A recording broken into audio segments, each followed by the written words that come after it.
சரி, இந்த இயேசுடைய திருரத்த திருவிழாவை கொண்டாடி கொண்டிருக்கிறோம், அப்படிதானே? சரி, எப்போ நீங்க இந்த இயேசுடைய உடலையும் ரத்தத்தையும் ஊற்றுறீங்க? நன்மை கொடுக்கும்போது. Very good. ராஜா கைத்தல் கொடுக்குவாங்க. இந்த நன்மை வந்து இப்ப நம்ம பூசையில நம்ம காணிக்கை கொடுக்குறோம், அப்படிதானே? நீங்க காணிக்கை கொடுக்குறீங்க, நீங்க ரசம் காணிக்கை கொடுக்குறீங்க, நீங்க அப்பம் காணிக்கை கொடுக்குறீங்க. அது எப்படி இருக்குது? அது சாதாரண கோதுமையினால் செய்யப்பட்ட அப்பம், சாதாரண திராட்சை பழத்தினால் செய்யப்பட்ட ரசம், இல்லையா? அதாவது ஒயின் சொல்லுவாங்க ஆங்கிலத்துல. அப்போ இந்த திராட்சை ரசமும் கோதுமையால் செய்யப்பட்ட அப்பமும் எப்போ ஆண்டவருடைய உலகான ரத்தமாக மாறுது? குருவானவர் திருப்பலியில என்ன சொன்னாரு? இது எனது உடல், இது எனது ரத்தம். அந்த வசீகர வார்த்தை சொல்லும் பொழுது என்ன நடக்குது?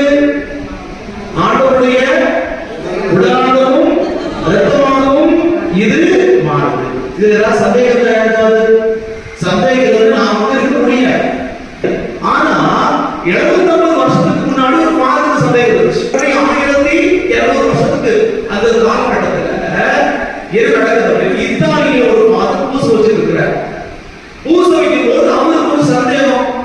இந்த வசீகர வார்த்தையை சொல்லும் போது எப்படி ஆண்டவருடைய உடலாகவும் ஆண்டோட ரத்தமாகவும் மாறும் அப்படின்னு இந்த சந்தேகத்திலே அவர் என்ன பண்றாரு? இயேசுடைய உடலை தூக்குறாரு, ரத்தத்தை தூக்குறாரு. அப்ப என்ன நடக்குது அப்படின்னா அந்த ரச கிண்ணமானது ரத்தமாக மாறி அது சிந்தி எதுல விடுது?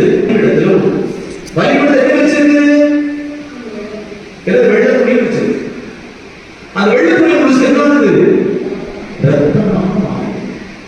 ரத்தமா மாறின இந்த துணியை தூக்கிட்டு அவங்களோட திருத்தத்தை கொண்டு போறாங்க.